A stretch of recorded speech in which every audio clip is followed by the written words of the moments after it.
Pin spin. Pin સ્પિનનું આ રમકડું બનાવવા માટે પ્રથમ એક પેન્સિલ પર 60 સેન્ટીમીટર લાંબો કડક તાર વીંટાળો. સ્પ્રિંગને બહાર કાઢો, જે તેના બંને છેડા ખેંચીને સ્પાઇરલ બનાવો.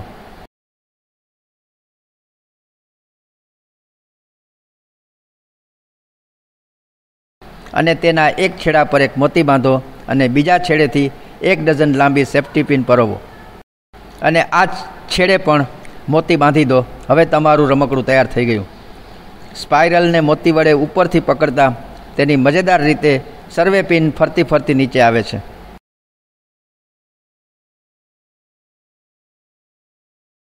સેફ્ટી પિનમાં જાદુઈ ગતિ આપનારું આ એક સુંદર રમકડું છે.